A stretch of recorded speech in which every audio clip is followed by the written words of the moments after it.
the Solomon Islands. 800 miles east of Papua New Guinea, this group of nearly 1,000 isles covers 11,000 square miles. Though first discovered in 1568 by Spanish explorers, many people identify this area with World War II due to the fierce fighting that occurred between the Japanese and Americans on the largest island here, Guadalcanal. In a campaign that lasted over 6 months, a total of 41 warships were sunk, and over 30,000 men died either in battle or from disease. The Americans and Japanese, they left behind a lot of the remnants of the war. Ships that were sank, for instance. And then on land, you have leftovers of tanks and a lot of ammunitions as well. There was a place close to where I went to school called Hell's Point, and it's full of live ammunitions. But Guadalcanal is also infamous for something else: the countless local legends of giants. There are mysterious legends all over the Solomons, actually. A lot of the stories in Guadalcanal tend to talk about giants, the relationship between people and giants. Giants are often portrayed in different ways. Sometimes they are benevolent giants. They help people. They look after people. But there are stories about giants killing people and taking over things. So giant is a major character in a lot of the Guadalcanal stories. There are legends and stories that go way back that suggest that giants actually still live on the Solomon Islands. Some say they're kind of hairy beasts, Sasquatch-like kind of beings. Others say they're more humanoid. And some say they even relate and kind of mate with the human population. According to local legends, those giants were able to travel the entire length of the island without seeing the light of day by utilizing subterranean tunnels. People talk about it, that giants actually do exist. They existed in the past. Today, with all kinds of developments that are taking place, they shift further into the mountains. They really do exist. It's not just a mythology to scare children. According to one report, in 1998, workers during a gold mining operation witnessed what they believe is proof of the existence of the giants of Guadalcanal when one of their bulldozers broke down. The workers say they removed the 10-ton blade from the machine to make overnight repairs. And when they returned to the dig site the next morning, they were shocked by what they found. The blade itself had been moved quite a distance, and they found footprints of giants in the mud. So they could only assume that these famous giants of the Solomon Islands had been there and moved the bulldozer blade. Could Guadalcanal really be home to giants? If so, what are they? And where did they come from? In the book, Solomon Islands Mysteries, author Marius Boiron, a retired helicopter engineer who lived on the Solomon Islands for many years interviewing locals, unveils a groundbreaking theory. The Australian author Boiron believed that incidents of the giants that he had been told about by the natives were related to UFO activity. And from what he could put together, there was some kind of UFO base deep in the mountains of central Guadalcanal, and it involved these giants.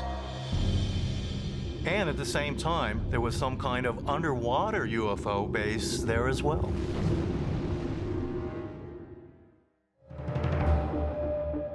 Eyewitness accounts of UFOs have been documented on the Solomon Islands for years. And mysteriously, details reveal that the UFOs seem to rise out of the surrounding ocean where warships sank in World War II and vanish into a remote mountain lake on the island. People often talk about seeing light not only in the sky, but in the ocean as well.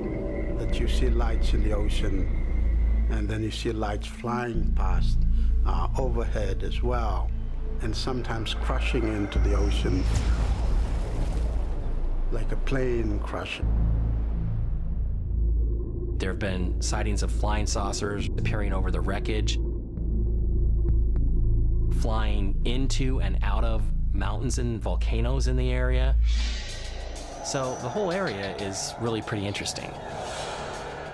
There have been reports that objects, strange lights, actually rise up out of the waters into the air and move about for a period of time and then disappear. And often this is either witnessed from the beach or is experienced at close hand by fishermen. And it's said that sometimes these objects come so close that the fishermen can actually feel the heat as they pass. There was a lot of local people who had said, yes, for many years we've seen these types of things happening. There are numerous accounts of abductions, people who disappear after coming into contact with these UFOs, never to be seen again. Could there be a connection between the legends of the giants of Guadalcanal and the numerous UFO sightings that have been reported here over the years? And might this be evidence that Guadalcanal really is the site of an underwater alien base? Some ancient astronaut theorists believe the answers can be found by examining stories other strange creatures said to inhabit the island. Creatures like the Adaro. The Adaro are frightening-looking creatures, half fish, half man. They were said to have come from the sun by way of rainbows. They could be dangerous. They could shoot poisonous flying fish at you. So the notion of some creature that was of danger and mythological qualities coming from far away seems alive and well in the Solomon Islands.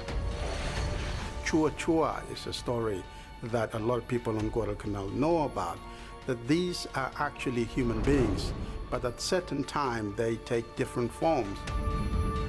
These are energies that can shapeshift into any form. These are not just stories for entertainment or for scaring the children. These fears are great. You have to wonder if these famous giants of the Solomon Islands and these weird beings were in fact extraterrestrials that were there to protect these secret bases. Is it possible that the stories of giants, sea monsters, and other strange beings on Guadalcanal are really accounts of extraterrestrials who appear as frightening creatures in order to scare off anyone who might discover their secret alien bases? The Solomon Islands is right on what we call the Ring of Fire, a lot of volcanic activity, a lot of tectonic and geo activity. So there's a lot of energy there. One theory would simply be that if these other beings, whatever they are, wanted access to a good source of energy, that might be a very good place to go. Tulum, Mexico. Here, on the eastern edge of the Yucatan Peninsula, lie the ruins of one of the last cities built by the Maya. An advanced ancient civilization that thrived throughout Mesoamerica from the 8th century BC to the 15th century AD. Situated on a cliff overlooking the Caribbean Sea, this site honors the mysterious diving god that can be found depicted on several buildings. Behind me is the temple of the diving god, and the western doorway is a stucco relief of a winged being who is either diving down from the sky or he's diving down into the water. His real identity is not known. In addition to the diving god, It has been documented that the interior of the temple once contained a mural portraying the Aztec water goddess Chalchutlicue. While the Aztecs did not occupy the Yucatan Peninsula, their ancestors, the Olmecs, did. And some believe there may be a profound connection between this area of Mexico and the Aztec water gods, who ruled over a paradise-like world called Tlalocan. Descriptions of Tlalocan come from the Aztec shamans, spiritual guides who could access this otherworldly realm through whirlpools while in a dream state. And according to ancient astronaut theorists, deep in the jungle just south of Tulum is a location that is a perfect match for the descriptions of the east region of Tlalocan. There's an intriguing site right here off the coast of the Caribbean Sea, and it may have a connection to the Aztec Tlalocan. And its name is Cenote Angelita, and it's right here. A cenote is a sinkhole where limestone bedrock has collapsed, exposing the fresh water underneath it. Many of the cenotes in this part of the Yucatan are believed to have been formed by the meteor strike that wiped out the dinosaurs more than 65 million years ago. As a result of this extreme impact, they contain high amounts of shocked quartz. Shocked quartz is a particular type of quartz that really needs very, very high pressure to form. Quartz is a crystal, but every crystal is not completely uniform. It's comprised of smaller little pieces that have to align along defect. And high pressure changes the internal structure of the quartz. Scientists have long known that quartz is able to convert the Earth's natural electrical vibrations into a form of energy. And some have even suggested that it could be used in the formation of wormholes through an electromagnetic reaction called the Casimir effect. The idea is, if I take two metal plates and stick them in the vacuum of space, it turns out because of quantum fluctuations, this creates an effective attractive force between the plates. One can think of this as a negative energy. Now, an intriguing idea that we get is that this is exactly the principle we need to understand perhaps how to stabilize a wormhole. Although there are a number of cenotes in the Yucatan, Cenote Angelita is very unique. About 100 feet below its surface, the fresh water meets up with the salt water coming from the ocean beneath it, creating a mysterious underwater river. Where we are right now in the Yucatan is just about as far east as you can go in Mexico. And the description of Tlalocan was that the very eastern side was where the waters of the underworld met with the waters of the surface world. And that is exactly what we have here. It was said that souls passed through here, and the Aztecs believed very strongly that this was a portal to another dimension. The Aztecs had the legend of the Tlalocan. They entered into through whirlpools in the water. So you can start to connect the dots here and see that those areas could in fact be traversable wormholes that will take us somewhere else. Could the highly pressurized quartz found in Cenote Angelita have made it the perfect location for advanced alien beings to create a wormhole? And might this explain the stories from the Aztec shamans who claimed they were shown an entrance to paradise? The North Atlantic Ocean, 200 miles west of Ireland, lie open waters expanding as far as the eye can see. But according to 14th century Mediterranean mapmakers, this exact spot marks the location of an island known as High Brazil. For more than 600 years, sailors across the world have searched for this so-called Phantom Island, believed to contain an Eden-like paradise.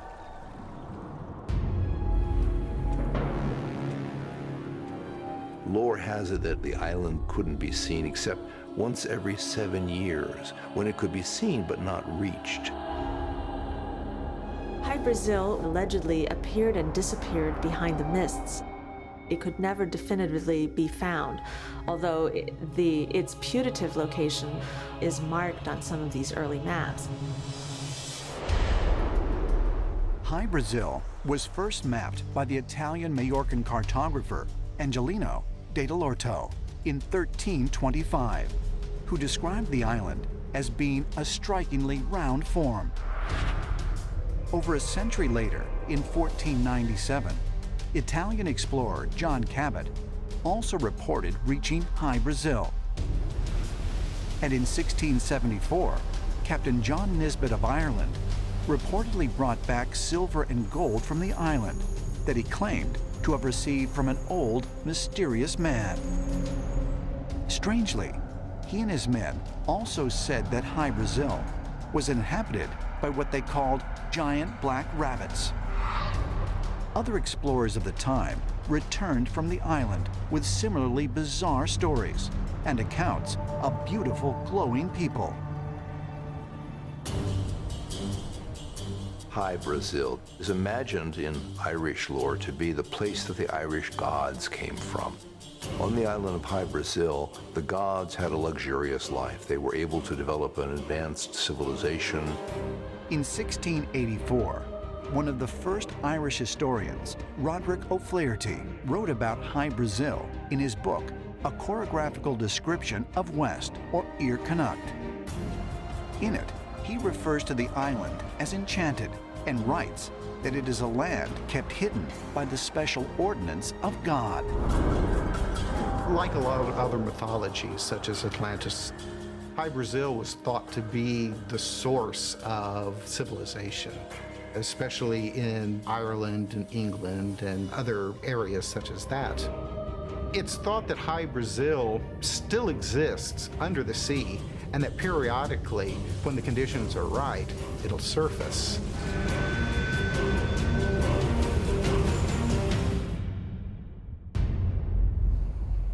According to legend, the mysterious land was last seen in 1872 by author T.J. Westrop and his crew, who saw the island appear and then vanish.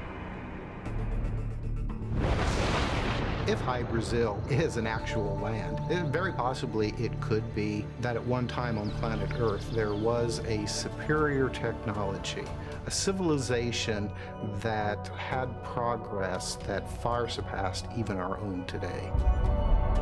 And these people originated from the stars. They are the people that the human race descended from. And locations such as High Brazil is the homeland of these creatures. Is it possible that the mythical island of High Brazil not only exists, but is actually a high-tech alien base? And if so, might there be others located all over the world? You find so many accounts of beings coming and going from the stars at these locations. You find mysterious disappearances. You find other supernatural events taking place at these islands. And it makes you wonder if they're in fact being used by advanced extraterrestrial races as portals, as gateways, even as stopover places, maybe even refueling stations in a way, as places that are known throughout the cosmos.